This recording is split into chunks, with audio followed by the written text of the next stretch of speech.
은혜가 넘치는 귀한 찬양 감사합니다. 오늘 우리에게 주시는 하나님의 말씀은 사무엘상 21장 1절로 9절 그리고 22장 9절로 23절 말씀입니다. 이 중에서 21장 7절에서 9절을 저와 함께 한 절씩 교독하신 후에 22장 18절 19절을 합독하도록 하시겠습니다. 그날에 사울의 신하 한 사람이 여호와 앞에 머물러 있었는데 그는 도액이라 이름하는 에돔 사람이요 사울의 목자장이었더라. 다윗이 아히멜렉에게 이르되 여기 당신의 수중에 창이나 칼이 없나이까?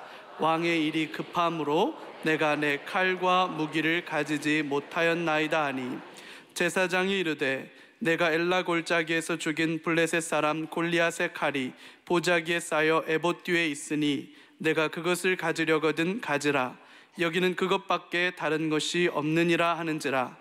다윗이 이르되 그 같은 것이 또 없나니 내게 주소서 하더라. 우리 22장 18절 19절 함께 읽습니다. 왕이 도액에게 이르되 너는 돌아가서 제사장들을 죽이라 하매 에돔 사람 도액이 돌아가서 제사장들을 쳐서 그날에 세마포 에봇 입은 자 85명을 죽였고 제사장들의 성읍 노베 남녀와 아이들과 젖 먹는 자들과 소와 나귀와 양을 칼로 쳤더라. 아멘. 우리 모두의 영광과 존귀를 하나님께만 올려드립니다. 오늘 악한 도액을 만날 때라는 제목입니다. 아마 이 본문은 저와 또 우리 성도들이 평생에 아마 오늘 주일날 메시지로는 처음이자 마지막으로 전하고 이렇게 되는 것이 아닐까 싶어요. 그러니까 다시는 못 들을 본문이니까 한 번밖에 없는 인생 주님의 말씀으로 성공하기를 바랍니다. 도액이라는 사람은, 오늘 본문의 도액이라는 사람은 아주 야비하고 뒤에서 독화살을 쏘고 사람의 등 뒤에서 독화살을 쏘고 아주 음모의 달인의 대표자입니다. 다윗은 오늘 이 도액에 대해서 시편 52편에 오늘 이 상황을 시편 52편에 다윗이 도액을 만나고 도액이 나쁜 짓을 하고 그걸 통해서 어려운 일이 있었을 때 하나님 앞에 그 마음을 토하는 내용이 나와요. 거기 보면 도액은 피 흘리는데 앞장서고 그야말로 남을 뒤에서 칼로 꼽고 악하고 남의 불행을 기뻐하는 기가 막힌, 참 나쁜 의미에서 기가 막힌 그런 사람이 아닌가. 살다 보면 이런 경우가 있어요. 누가복음 10장에 보면 예수님께서 선한 사마리안 비유를 할 때에 예루살렘에서 여리고로 내려가는 사람 가운데 강도 만난 자가 있었어요. 졸지에 강도를 만나는 거예요. 이 사람이 뭐가 잘못이었어요? 강도를 만나가지고 피투성이 되는 거예요. 피투성이 돼요. 세례 요한은 헤로디아라는 여자를 잘못 만나가지고 참수를 당했어요. 세상에 이런 날벼락이 어디 있어요? 예수님도 가룟유다 같은 못된 제자가 있었고, 우리 삶의 현장에서도 강남역에 묻지마 살인사건 알 거예요. 30대 남성이 일면식도 없는 20대 여성을 공용 화장실에서 수차례 찔러가지고 살해한 사건이, 이게 무슨 날벼락입니까? 한 생애를 살면서 우리는 저 사람 만나서 정말 다행이다 하는 근본도 있지만 저 사람은 만나지 말았으면 한데라는 그런 경우도 있지 않겠어요? 다윗은 지난번에 요나단이라는 목숨보다 사랑하는 친구, 목숨처럼 사랑하는 친구, 죽음과도 죽음처럼 사랑하는 이런 대단한 정말 멋진 만남, 최고의 만남이. 그런데 오늘 도액을 만나는 건요, 최악의 만남을 갖는 거예요. 비교해. 그래서 다윗은 지금 여름으로 가는, 그 인생의 여름으로 가는 길목에 들어섰다고 그랬는데, 여름으로 가는 길막에서 먼저 광야가 앞에 펼치는데요, 이 광야 1호예요. 1호. 도액 만나는 것이. 그래서 도액을 좀 보면서 제가 좀 설명을 하고 좀 요약을 해드릴 테니까 오늘 말씀 가지고 좀 정리를 하겠습니다. 다윗이 21장 1절에 보면 다윗이 노베 가서 제사장 아히멜렉을 만났다라는 말이 나옵니다. 그러니까 아히멜렉을 만났는데 아히멜렉이 좀 떨었어요. 벌벌 떨었어요. 그 이유를 제가 설명할게요.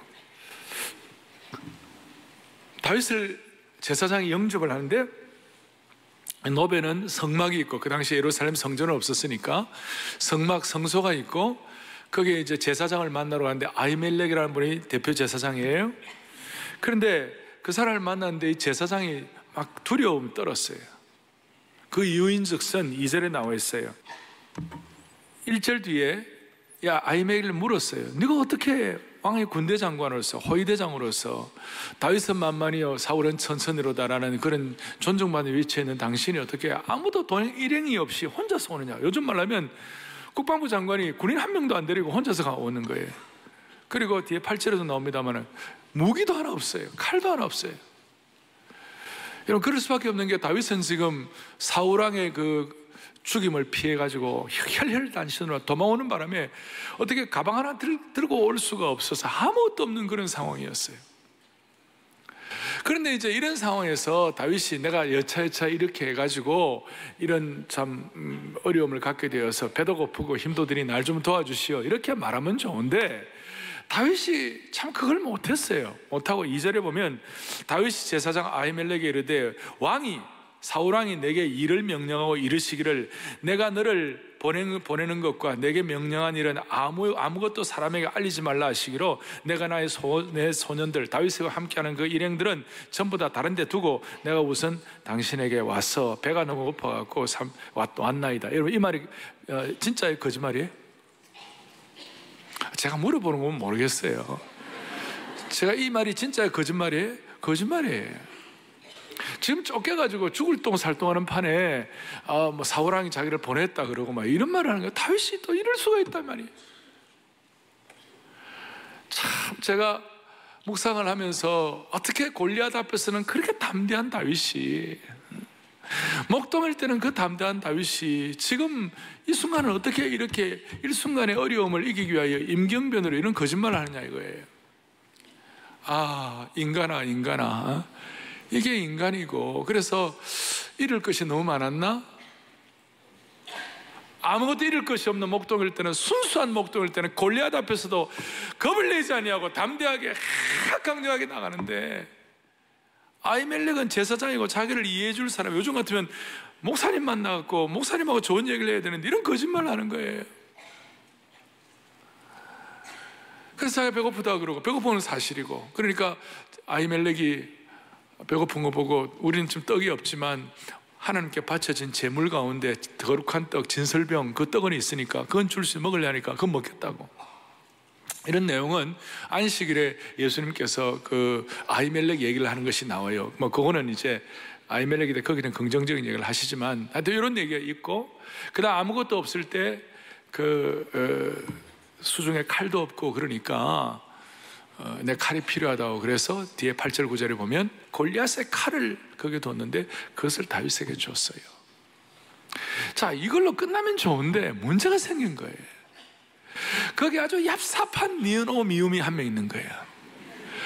그 7절에 보면 뭐가 나오는가 하면 7절에 그날에 사울의 신하 한 사람이 여호와 앞에 머물러 있었는데 그 사람은 도액이라 이름하는 에돔 사람이요 사울의 뭐였더라? 목자장이었더라. 도액이라는 사람 하나가 마침 성소에, 노베 성소에 여기에 와 있는 거예요. 와가지고 다윗이 온 그 광경, 다윗이 말하는 내용 이런 것들을 다 듣고 와 있는데 뭔가 다윗이 보기에 섬뜩한 광경이에요. 그러니까 그 도액은 사울의 요즘 말로 하면 에돔 사람이었고, 요즘 말로 하면 사울 왕의 정보부장, 정보대장, 기무사 사령관 비슷한 사람이었어요. 목자장이니까.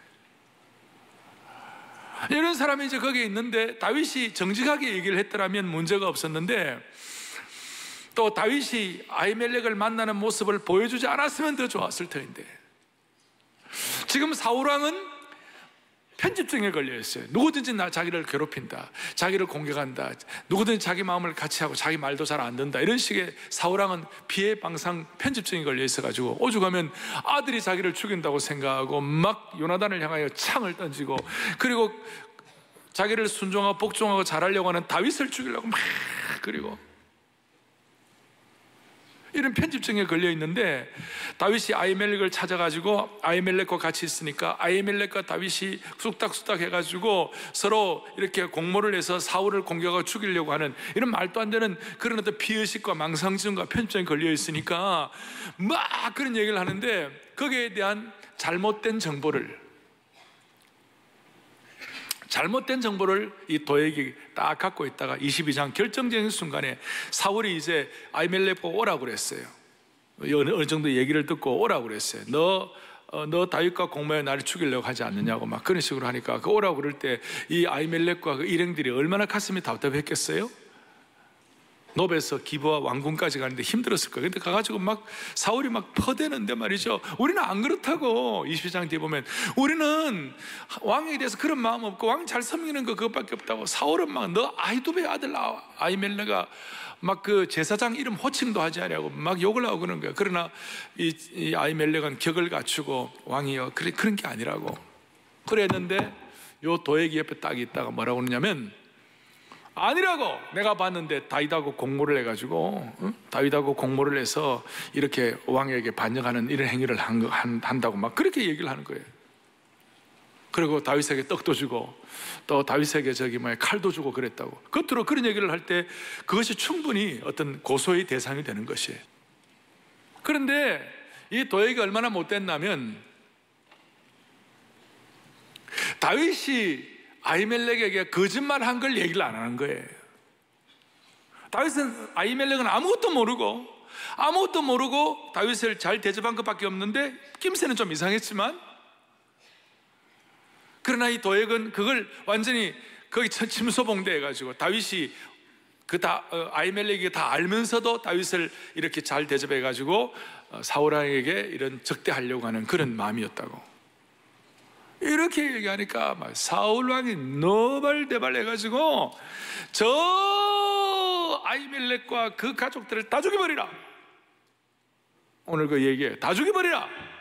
그러니까 사울의 신하들이, 아니 어떻게 제사장을 우리가 죽입니까? 우리는 기름 부음 받은 자 죽일 수 없습니다라고 사형을 하고 있는 거예요. 사형하고 있는데 오늘 18절 19절에 오면 어떻게 되는 거예요? 뒤에 18절 왕이, 그럼 좋다, 너희들 제사장, 신하들이 너희들 제사장이 겁나지 안 죽이겠다면 좋다, 죽일 사람 여기 있다, 도액이 있다, 도액. 18절에 왕이 도액에게 그러되 너는 돌아가서 21장이나 22장이에요 어딘지 아시겠죠? 도액에게 이르되 너는 돌아가서 제사장들을 죽이라 하며, 에돔 사람 도액에 돌아가서 제사장들을 쳐서 그날에 세마포 에봇 입은 자 몇 명을 죽였어요? 85명을. 제사장 85명 가지고 싹 다 죽이는 거예요. 그런데 이제 문제는 뭐냐면, 이 나쁜 도살자, 이 나쁜 도액이 19절에 제사장들의 성읍 노베 남녀와 아이들과 젖먹는 자들과 소와 나귀와 양을 칼로 다 죽여버렸어요. 참혹한 대살육이 마스카레 살육이 벌어진 거예요. 사울왕이 제사장만 죽이라고 그랬는데 이 도액은 한 수 떠가지고 남녀 아이들과 젖먹는 자들과 소와 나귀와 양을 다 죽여버린 것이. 정말 나쁜 인간이에요. 그리고 이 도액에 대해서는 에돔 사람이라고 하는데, 에돔 사람은요 에서의 후예들로서 시기심과 적대감이 가득한 자였어요. 이 에돔의 후예 가운데 대표적인 에돔의 후예가 누구냐면 헤롯이에요. 헤롯 왕. 나중에 헤롯이 어떻게 했죠? 베들레헴에 태어난 예수님 그 시대 때 베들레헴에 태어난 2살의 아이들 완전히 살류가 다 도륙하잖아요. 다 에돔의 이 후예들이에요. 이런 것들이 이제 성경절에 쭉 연결이 되어 있는데, 이 도액이 이런 참혹한 일을 하고 살육전을 벌이고 음모의 달인이고 피 흘리는 데 빠른 이런 못된 인간인데, 이것 때문에 다윗이 나중에 그랬어요. 22절 보세요. 그 22장 22절에 보면 다윗이 아비아달이 이르되 그날에 에돔 사람 도액이 거기 있기로 그가 반드시 사울에게 말할 줄 내가 알았노라. 알았으면 말 안 해야죠. 그런데 너 아버지의 집에 모든 사람 죽은 것이 나의 탓이로다.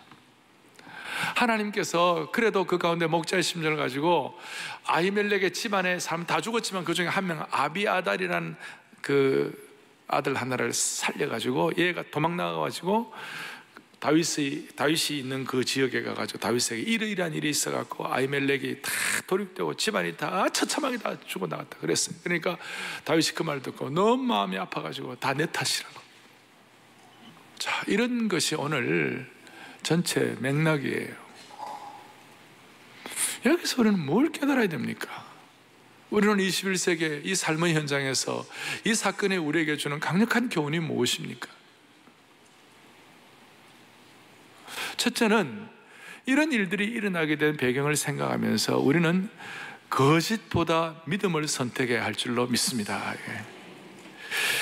다윗의 실수, 오늘부터 다윗의 여기 공적인 다윗의 아주 본격적인 실수 1번이에요. 우리는 다윗의 인생의 봄, 여름, 가을, 겨울을 다 경험할 것이에요. 그리고 그래도 우리는 하나 축복이 된 건 뭐냐면 우리는 다윗보다 더 늦은 후대에 사는 사람이기 때문에 앞에 가 있는 롤 모델 하나를 제대로 보면 우리의 실수를 미연에 방지할 수 있는 것이에요. 다윗 같은 믿음의 사람이 왜 이랬을까? 골리앗 앞에서는 그 순수한 믿음의 사람이 어떻게 이렇게 거짓말을 해가지고 그것이 도액에게 빌미를 주고 틈을 줘가지고 나중에 이런 고통을 겪는 이유가 무엇일까? 그래서 우리는 잠시의 이익을 위하여 임기응변으로 그 상황을 모면하려고 거짓말해가지고 나중에 더 큰 어려움이 올 수가 있는 것을 미리 예단하고 우리는 믿음으로 두려움을 압도할 수 있도록 우리의 믿음이 다시 한번 주님 앞에서 강해지기를 원하는 것이에요. 자, 다윗이 왜 거짓말했을까요? 딱 하나죠. 옛날에는 고금 동서를 막론하고 거짓말하는 이유는 결과에 대한 두려움 때문에 그래요. 내가 이거 거짓말 안 하며 이거 하면 이게 결과가 나빠지겠지 하는 그런 것 때문에 일시적인 이익을 취하려고 모면하려고 거짓말을 하는 것이에요. 두려움 때문에, 결과에 대한 두려움 때문에. 그런데 한 가지, 두려움과 믿음은요 서로 반비례하는 것이에요. 믿음이 강해지면 두려움은 약해지는 것이에요. 그럴 때 우리 담대하게 정직하게 임할 수 있어요. 반대로 두려움이 커지면 우리는 믿음이 약해져 가지고 그때 거짓말이 나오고 담담히 사라지는 것이에요. 제자들이 풍랑 있는 바닷가에서 그 풍랑 속에서 벌벌벌 떨고 두려워할 때 예수님 뭐라고 말씀하셨어요? 딱 맞는 말씀하셨어요. 어찌하여 두려워하느냐? 그 다음 말이 믿음이 적은 자들아 그랬어요. 믿음이 적은 것과 두려움은 같이 가는 것이에요. 반대로 믿음이 강하면 두려움을 이길 수 있는 것이에요. 두려움이 믿음을 삼킬 수가 있다면 반대로 강력한 믿음은 두려움을 또 삼킬 수가 있는 것이에요. 그래서 잠언 29장 25절을 다 같이 봅니다. 함께 보죠. 사람을 올무에, 그 다음에 여호와를, 아멘. 너무 중요하죠? 사람을 두려워하면 여호와를 의지하지 못하고 여호와를 의지하면 사람을 두려워하지 않게 되는 걸 말씀하시는 거예요. 우리가 한편으로 보면 두려움도 우리가 믿음의 눈을 가지고 바라보면 두려움도 사실은 나쁜 것이 아니에요. 건강한 두려움이 있어요. 여러분 어릴 때부터 가난하게 자라가지고 나는 가난한 것이 좀 너무 싫다, 가난에 대한 두려움이 있으면요 그걸 부정직하게 어떻게 해가지고 거짓말로 모면해가지고 가난을 이기는 것이 아니라 열심히 살아가지고 그 가난을 극복하는 거예요. 내가 아멘은 좀 못 붙이겠네. 그러니까 가난이 어떻게 보면 가난에 대한 두려움이 우리를 열심히 살게 하는 것이에요. 아버지가 막 그냥 하루에 2갑, 3갑 그 담배 골초가 돼가지고 그렇게 막 담배를 많이 피우다가 폐암 걸려가지고 돌아가신 그 자식은 이거 담배는 이거 두려운 것이야. 그래가지고 담배를 안 피우면 그거 좋은 거예요, 나쁜 거예요? 그 대답도 못 합니까? 외로움 때문에 친구와의 좋은 관계를 회복하려고 한다면 그건 나쁜 것이 아니에요. 그러니까 우리 도액같이 못된 이런 인간들을 우리 앞에 놓고 이걸 두려워할 것만 아니고 우리를 공격하고 우리를 정말 음모의 달인으로서 뒤에서 창을 치려고 할 때도 어떻게 보면 이것이 우리에게는 건강한 두려움이 되면 오히려 이것이 우리의 믿음을 담대히 할 수 있는 하나의 길이 될 수가 있다는 사실이에요. 참 이게 아이러니한 거예요. 우리는 오늘 진짜 결과에 대한 두려움이 뭘까?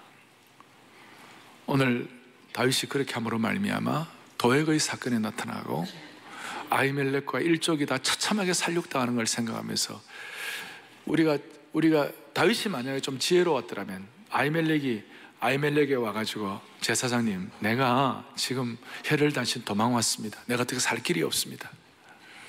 나 좀 도와주세요. 나 힘듭니다. 그러면 그 도액이 와 있는 걸 아히멜렉이 어느 정도 알 테니까 도액이 와가지고 그 형사의 눈초리로 막 이렇게 잡으려고 하는 거 아니까 그 앞에서 칼도 안 줬을 거예요. 그렇지 않겠어요? 골리앗의 칼도 안 줬을 것이고 그건 나중에 줄 것이고 좀 지혜롭게 처신을 했으면 어쩌면 좀 더 나은 결과가 있었을지도 모르겠죠. 그런데 그렇게 말하지 않고 그냥 다윗이 그냥 이렇게 함으로 말미암아 온 집안이 이 살육당을 우리가 보면서 임시방편은 나중에 더 큰 문제를 가져온다. 평생 우리가 기억해야 되는 거예요. 그래서 우리가 가장 좋은 정책은 정직이다. 두려움을 압도할 수 있는 믿음을 통한 정직이다. 거짓말하지 않음으로 손해봐도 좋다는 믿음. 그럴 때 우리는 영적으로 담대해질 수 있는 것이에요. 거짓없는 믿음은 우리에게 담대함을 가져오는 것이에요. 그래서 우리의 마음에 아히멜렉의 비극을 생각하면서 거짓말을 하면 당장의 어려운 상황을 모면할 수 있을지 모르지만 우리가 다시 한번 잃을 것이 많아 우리가 그것 때문에 우리 자신을 이렇게 보호하는 잘못된 거짓말 하지 말고 다윗처럼 순수한 믿음을 가지고 골리앗 앞에서 담대하게 했던 것처럼 그런 정직을 회복해 주시기를 바랍니다. 저는 이 말씀 준비하면서 사랑의 교회 담임 목사인 너는 잃을 것이 많으냐 적으냐, 너는 앞으로 어떻게 살래, 결과에 대한 두려움 때문에 임시방편으로 뭐 하는 거 그런 거 너 할래, 마음속에 꽉 찌르는 거예요. 그런 거 없이 너 진짜 결과에 대한 두려움을 생각한다면 너 정직하게 하나님의 영광을 위하여 성도들과 함께 담대함으로 나아가야 할 것이다 그랬어요. 그래서 첫 번째는 두려움 대신에 믿음을 선택해야 되는 거예요. 거짓 대신에 믿음을 선택해야 되는 것이. 직장인들 가운데 제가 좀 재밌는 얘기 들었어요. 직장인들 가운데 작은 일에서부터 우리가 그 습관을 고쳐야 되는데 지각을 맨날 하는 친구가 있었는데 지각하는 게 미안하니까 어떻게 하면 지각하게 되면 그날 그 지하철 옆에다가 그 박스에다가 그 보관함에다가 가방을 맡겨놓고 자기 휴대폰만 들고 싹 올라가는 거예요. 그래 마치 이미 와가지고 돌아다니는 것처럼. 웃는 분들은 다 좀 수상해요. 그러고는 시간 되면 박스 갖고 내려가가지고 그 가방 다시 넣어가지고 갖고 올라온대. 이런 거 그러면 그렇게 할 때 결코 우리는 지각 못 고쳐요. 그 작은 거 모면하다가 그 해결 못하는 것이에요. 오늘 다윗의 실수를 보면서 우리는 두려움 대신에 믿음을, 거짓말 대신에 담대함을, 정직을 이렇게 할 수 있도록 축복해 주시기 바랍니다. 근데 오늘 정말 중요한 거 있어요. 정말 중요한 거 있어요. 다윗의 실패를 통해서는 우리가 반면교사를 받아야 되고 그래야 되는데 오늘 이 다윗의 이 사건을 사무엘상 21장 22장 도액의 이 사건을 다윗이 경험하고 난 다음에 시편 52편에 그대로 고백을 했어요. 시편 50편을 보세요. 보시면 제목이 뭐라고 하냐면 에돔인 누구의?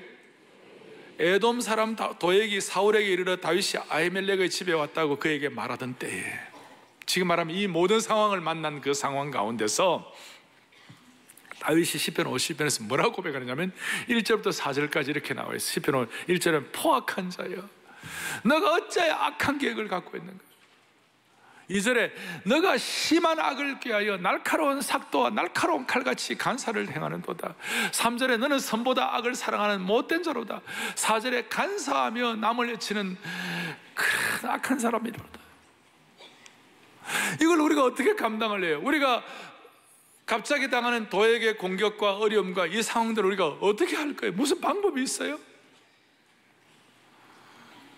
여러분, 정말 그런 구체적으로 지혜로운 방법이 있다면, 인간적인 방법이 있다면, 밖에서 무슨 해결할 방법이 있다면 우리가 500만 원, 1000만 원, 2000만 원, 1억을 들이더라도 그 방법을 가지고 우리가 승리하지 않겠어요? 근데 성경에는 그렇지 않아요. 성경은 그런 어떤 방법을 가지고, 외부적인 방법 가지고 하는 것이 아니에요. 어떻게 하느냐? 방법은 딱 하나예요. 7절, 8절 보세요. 52편 8절 보세요. 어떻게 나와 있는지. 시작. 그러나 나는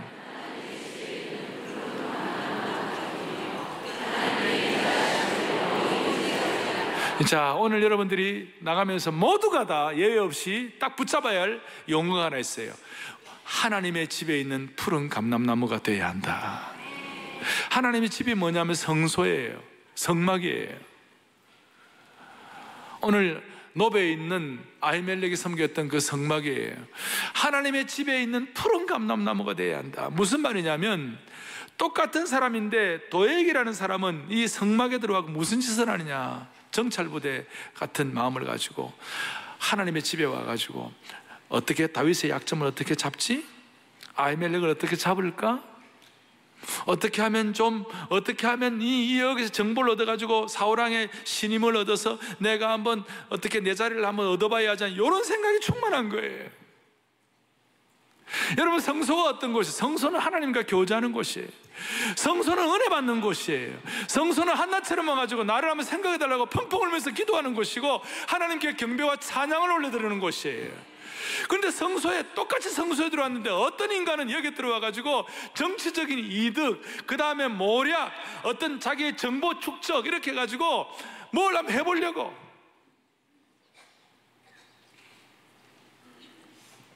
도액은 성소에 들어와가지고 자신의 악함을 깨닫고 하나님 앞에서 가슴을 치면서 회개를 하고 은혜를 받아야 되는데, 그게 아니고 세상적인 이익을 얻고 자신을 감출 위장막을 얻는 장소로서, 위선자로서, 요즘 말로 하면 껍데기 교인이요, 위장 교인이요, 정치적 이득이나 사업의 목적을 위한 그런 성소. 하나님 앞에 예배하러 오지만 은혜는 받지 못하고 오히려 예배 드리고 나면 나갈 때는 더 굳고 차갑고 교활한 사람이 되고 더 자기 껍데기가 더 강해진다면 그 당시에 도액과 뭐가 다르냐 이 말이에요. 성소에 들어와서 은혜 받고, 성소에 들어와서 하나님의 심정을 깨닫고, 성소에 들어와서 하나님의 말씀 가운데 깊이 뿌리를 내림으로 말미암아 푸른 감람나무처럼 되어야 되는데, 성소에 들어와서 남을 해코지할 생각하고 못된 정보나 얻어가려고 그러고, 그거는 21세기의 도액이 되는 것이에요. 우리에게는 성향이 있을 수 있으니 하나님 우리를 정결케 하여 주시사, 다시 한번 우리 모두가 다 성소에서 주시는 푸른 감람나무로 무장되게 하여 주십시오. 다른 길이 없는 것이에요. 여러분, 시편 73편에 오면 이런 상황을 알고 시편 기자가 뭐라고 얘기하면, 내가 사람을 보는데 너무 악한 사람이 있다. 그런데 그 악한 사람이 어떻게 보면, 악한 사람은 사필귀정으로 하나님 앞에 얻어맞아가지고 잘못되어야 되는데 그 악한 사람이 너무 잘 된다. 그게 시편 73편의 시인의 고백은 이래요. 그 악인이 얼마나 형통한지, 죽는 날에도 고통이 없이 죽고, 그 다음에 죽는 날까지 고통 없이 죽는 거, 그것만 해도 답답한 일인데 죽는 날까지 건강한 거예요. 건강, 장수와 건강의 축복을 받아가지고 시험에 들어서 내가 거의 미끄러질 지경이 되었다고요. 시편 기자가 그랬어요. 그런데 그런 상황인데 드디어 시편 기자가 깨달은 거예요. 성소에 들어가가지고 깨달은 거예요. 시편 73편 17절을 보겠어요. 보지요? 하나님의 그들의 종말을 내가 깨달았나이다.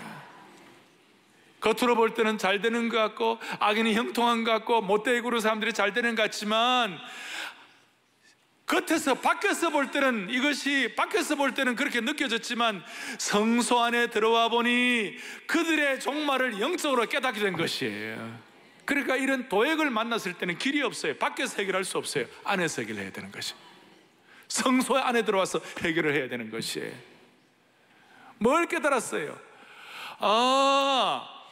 악인의 종말, 겉으로는 잘 되는 것 같지만 결코 그게 아니야. 나중에 도액 에돔 족속에 대해서 사무엘하 8장 13절에 나중에 사무엘하 데려가 가지고요, 다윗이 소금 골짜기에서 에돔 사람 18,000명을 쳐 죽였다고 그랬어요. 엄격한 것입니다. 이렇게 못되게 군 에돔 사람 도액과 그 사람들 18,000명을 쳐 죽인 것이에요.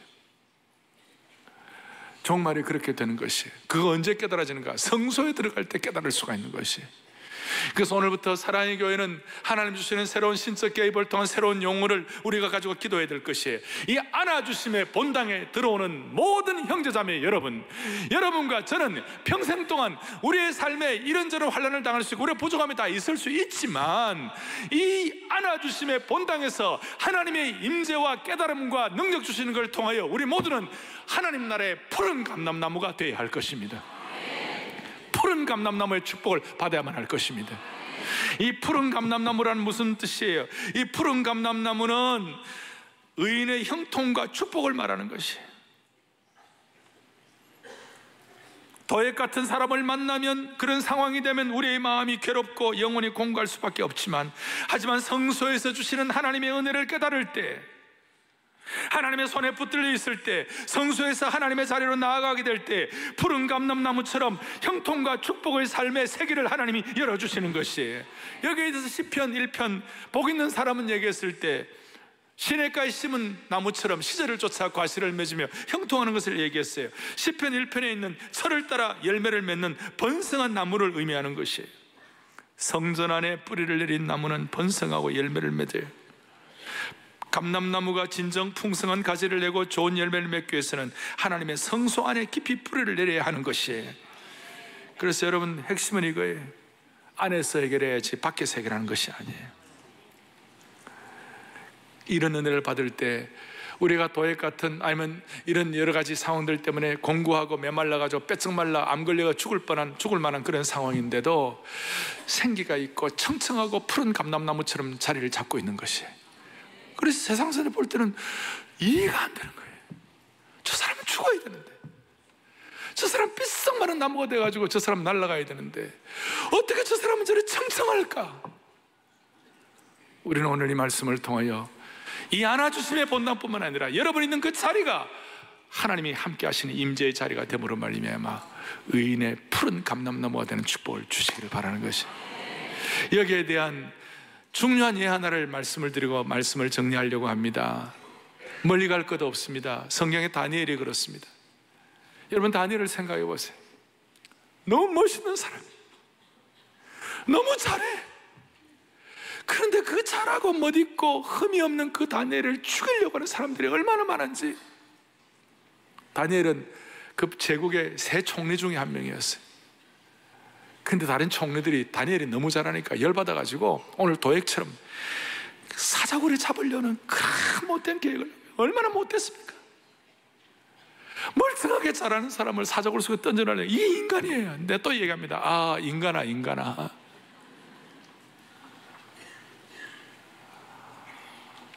여러분, 그랬을 때 다니엘이 어떻게 한 줄 알아요? 요것들 한번, 그래 다니엘의 어떤 비밀 부대에 불려가지고 척결하는 것이 아니었어요. 다니엘이 알고 있는 동력자들, 군대의 어떤 그 특전사 불러가지고 처리한 거 아니었어요. 다니엘이 어떻게 했는지 알아요? 다니엘서 6장 10절 다 같이 보겠습니다. 잘 아는 말씀이에요. 자, 다니엘이 이 조서의 왕의 도장에, 여기까지가 뭐냐면 악한 도액 같은 인간들이 다니엘을 죽이려고 모든 음모를 꾸며가지고 이제 끝난 거예요.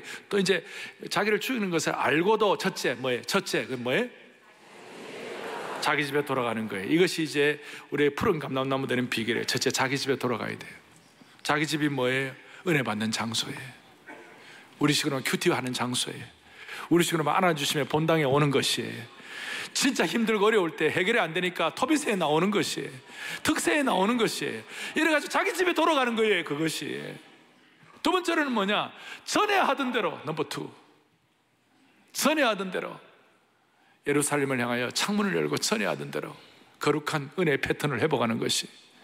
여러분 언제 은혜 받아? 전에 언제 은혜 받았어요? 기도를 통해 은혜 받았어요? 아니면 찬양을 통해 은혜 받았어요? 말씀을 통해 은혜 받았어요? 아니면 좋은 멘토를 받아서 은혜 받았어요? 하여튼 전에 은혜 받은 대로 넘버 3, 무릎을 꿇고 기도했어요. 그 어려운 도액을 만난 사건 가운데서 간절한 마음으로 무릎을 꿇고 창문을 열고 하나님 앞에 간절한 마음으로 기도했어요. 그렇게 기도할 때 그 자리가 푸른 감람나무가 성숙하고 뿌리를 내리는 장소가 될 줄로 믿습니다. 그리고 결정적인 것은 그 하나님께 감사하였더라. 넘버 4, 하나님께 감사했더라. 지금 도액을 만나가지고 사자의 굴 속에 들어가가지고 사자밥이 될 그 상황인데 어떻게 감사가 나와요? 그야말로 이 감사야말로 초월적 감사가 되는 것이에요. 초월적 감사가 되는 것이. 그러니까 이제는 이런 문제가 해결되니까 다니엘의 마음이 담대해졌어요. 다니엘도 사람이 어떻게 두렵지 않겠어요? 사자굴 속에 들어가는데. 그러니까 다니엘의 마음속에 대해서 나 사자굴 속에 들어가 뜯어먹혀도 좋다. 그러나 필요하면 사자도 내가 영적인 기백을 가지고 이겨낼 수 있을 것이야. 이런 생각이 들었을 거예요. 그러니까 다니엘이 딱 내려가자마자 사자가 감히 다니엘을 건드리지를 못하는 거예요. 이야, 우리하고는 게임이 안 되는 대단한 사람이 나타났네 이래가지고. 제 얘기. 그러나 사실일 거예요. 얼마나 강력한지, 어떤 경우에도 두려워하지 않을 수 있는 담대함을 회복하게 된 것입니다. 사랑하는 교우들이요, 우리는 인생을 살다가 요나단을 만날 수도 있어요. 그러나 또 도액을 만날 수도 있어요. 하나는 생명의 선택이고 하나는 최악의 선택이에요. 하나는 천국이고 하나는 지옥이에요. 우리는 지옥과 같은 상황도 푸른 감람나무를 통하여, 성소에서 주시는 푸른 감람나무의 축복을 통하여 우리가 승리할 수 있기를 바랍니다. 시작. 우리가 살다 보면 이 억울하고 고통스러운 상황의 진정한 치유와 해결 방법은 밖이 아니라 안에 있다. 밖에서 찾지 말고 안에서 찾아야 한다. 우리의 내면이 하나님의 성소의 푸른 감람나무를 선택해야 한다. 아멘. 살다 보면 도액 같은 어려움을 겪을 수 있지만, 억울하고도 고통스러운 상황이 있을 수 있지만, 우리는 하나님의 성소에서 우리의 내면이 푸른 감람나무를 선택함으로 말미암아 하나님의 생명의 역사가 지금도 이어갈 수 있기를 주님 이름으로 축복합니다. 다 손을 펼쳐보세요. 펼쳐보시고, 우리 오래 황폐하였던 이 땅 어디서나 순결한 꽃들 피어나고 푸른 의의 나무가 가득한 세상, 우리 함께 보려. 참 좋은 찬송이고 오늘 말씀에 맞는 찬송이에요. 푸른 감람나무가 세상에도 있고 우리 교회에도 우리 가정에도 함께 하기를 바랍니다. 그리고 은혜 주셔서 저 북한 저 황폐한 곳에도 저 장대현 교회를 부수고 거기에 김일성이 동상 세우고 만수대 세우는데 거기에도 푸른 감람나무가 회복된 날이 오게 하여 주시기를 원합니다.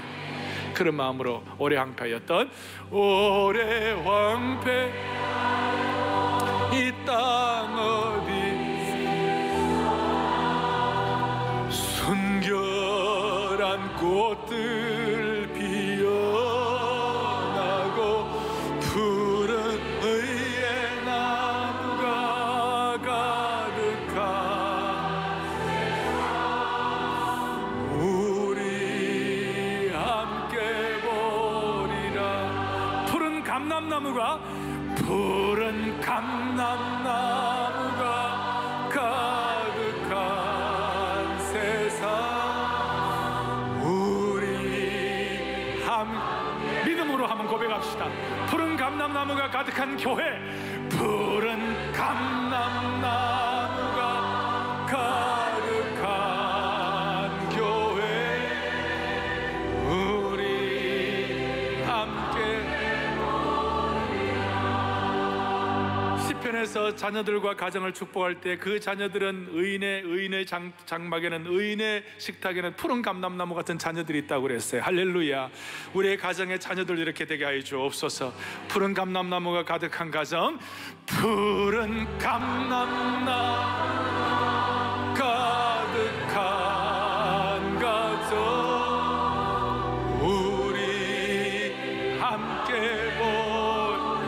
푸른 감람나무가 가득한 가정, 푸른 감람나무가 가득한 가정, 우리 함께 보리라. 가슴을 손 얹고 기도하겠습니다. 사랑하는 형제자매 여러분, 우리는 인생에 많은 곡절이 있습니다. 그러나 우리는 정답은 다 알고 있습니다. 결론은 우리의 승리인 것입니다. 왜 승리냐? 내가 실력이 좋아서 승리가 아니에요. 바울 사도가 고백한 대로 항상 우리를 그리스도 안에서 이기게 하시고, 그래서 그리스도는 승리자인 것입니다. 그런 마음으로 내면이 치유되고 은혜를 받을 때, 또 성소에 들어올 때마다 은혜를 받을 때에 우리는 푸른 감람나무의 축복을 받게 될 것입니다. 살아계신 하나님 아버지, 오늘 이 말씀으로 우리의 영의 눈을 열어주신 주님을 찬양합니다. 앞으로 우리는 두려움이 아니라, 거짓이 아니라 믿음이 거짓을 압도하게 하여 주시옵시고, 잠시의 이익 때문에 상황을 모면하려고 우리가 잘못 선택하지 않도록 은혜를 베풀어 주시옵소서.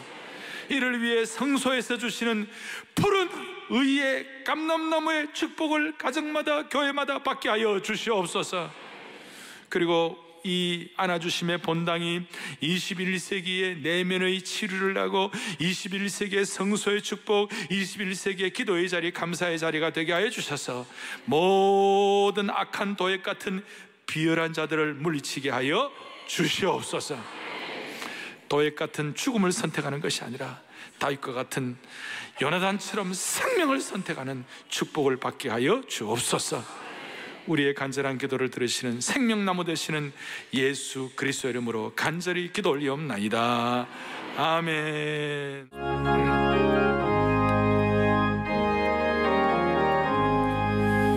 너 시험을 당해 범죄지 말고 너 용기를 곧 물리쳐라. 너 시험을 이겨 이걸 얻고 주 예수를 믿어 늘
옛날에 김일성 동상 서 있는 저 만수대 그리고 그 자리도 옛날에 장대현 교회에 있었던 그 자리예요.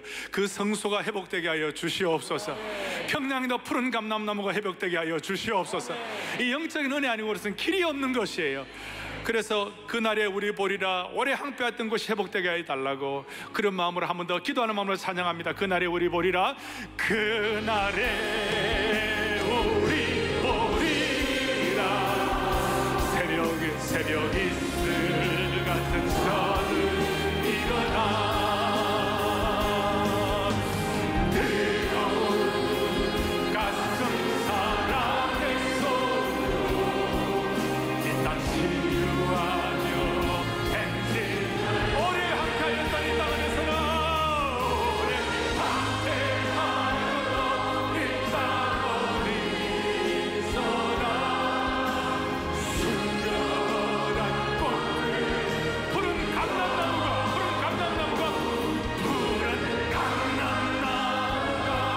가득한 세상. 우리 함께 푸른 감람나무가 가득한 교회, 푸른 감람나무가 가득한 교회. 우리 함께 푸른 감람나무가 가득한 가정, 푸른 감람나무가 가득한 가정.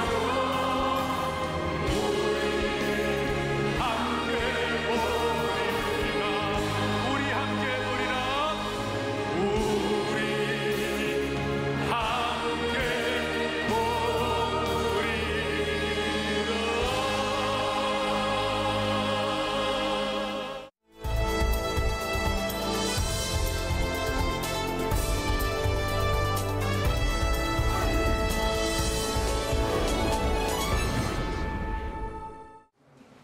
지난 23일 은혜채플에서 올해 첫 월요 영성 집회가 열렸습니다. 폭염을 뚫고 집회에 참석한 성도들은 은혜를 사모하는 간절한 마음으로 예배를 드리며 방학 기간 동안 무뎌진 영성을 바로 세우고 주님 앞에 더 가까이 나아가는 시간이 됐습니다. 이날 강단에 오른 박주성 목사는 디모데후서 1장을 본문으로 그대를 보기를 원합니다라는 제목의 말씀을 전했습니다. 창립 40주년을 맞이하여 생명비상, 은사비상, 사명비상을 위한 영적 도약의 시간이 될 월요 영성집회는 앞으로 8월 13일까지 매주 월요일마다 은혜채플에서 진행되며 인천 청천교회 배정훈 목사, 미국 덴버신학교 정성욱 교수, 이천 신화교회 홍성환 목사가 말씀을 전합니다. 이번 창립 40주년 월요 영성집회에 나와 하늘의 만나를 경험하는 복된 은혜의 시간을 함께한 이들 모두가 세상을 이기는 하나님 나라의 용사로 무장되기를 바랍니다.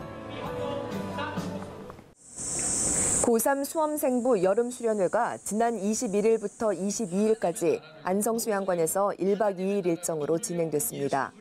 올해 수련회에서는 그저 막연히 알고 있던 예수님이 아니라 왕, 제사장, 선지자 되신 그리스도의 삼중직에 대해 자세히 배우며 예수님을 올바로 알아가는 시간을 가졌습니다.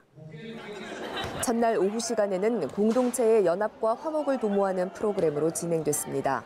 각 조별로 흩어져 11개의 코너를 돌며 다양한 미션을 수행한 이들은 책상이 아닌 넓은 공간에서 웃고 뛰놀며 공동체와 함께하는 기쁨을 누렸습니다. 한편 야외에서는 여름 더위를 시원하게 날려줄 워터슬라이드가 펼쳐졌습니다. 서로에게 시원한 물줄기를 뿌리고 그동안 받아왔던 스트레스까지 훌훌 털어버리는 시간이 됐습니다. 열정적인 찬양으로 문을 연 저녁 집회에서는 10대의 뜨거운 열기로 소리 높여 하나님을 찬양하며 오직 주님 안에서만 참된 평안과 소망이 있음을 고백했습니다. 이번 수련회를 통해 예수님을 따라 살기로 다짐한 크리스천 수험생들 모두가 공부를 할 때나 무엇을 할 때나 모든 곳에서 최선을 다하며 하나님께 삶으로 예배를 드리게 되길 소망합니다.